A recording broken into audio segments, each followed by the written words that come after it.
A few years ago, me and my best friend Thomas decided to become roommates so we could make music every day.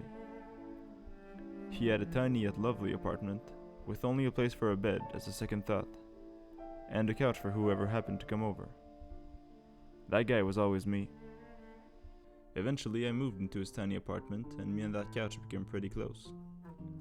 We'd both recently dropped out of university, and this marked the day where we set out to live a life of discomfort on the edge of poverty, to write our own demos.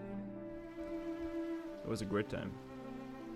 We spent nearly 6 months locked up in there, went to bed at 5 each morning, and even discovered Tom's true passion along the way. Playing flute to people on the street. Those were truly hard living conditions for two fine gentlemen like us. But still, we often look back on that period as the best times in our lives.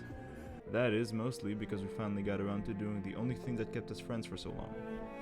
But also because we didn't have a care in the world. I also didn't know humans and dogs could have so much in common until then. We'd get excited whenever someone walked by. We ate the same meals over and over again, and barely went out if we ever did. Thomas, in the meantime, learned how to speak English, play guitar, and sing extremely well.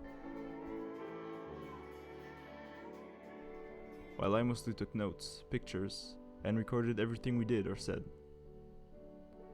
Just after we'd written our first decent songs, about a year later, we decided we would move into a slightly bigger place. The whole apartment had soon turned into a studio, but having nowhere else to go, it turned out we loved to be confronted with having to do music all the time. The state of isolation and focus was exactly the dream we'd been after for years, and we would soon regret leaving it for comfort. At this point, I feel like I should probably introduce the protagonist in this story, my good friend Thomas. I feel like that might be important later. The guy is cool and funny sometimes. He's even creative when he wants to. But he can't cook though, or lay anywhere without falling asleep. All in all, he's worth knowing. We met in high school and we skipped class a couple times to mess around in the music room. It's around that time I asked him if he wanted to start a band. He didn't answer. But eventually he did, and we became friends again.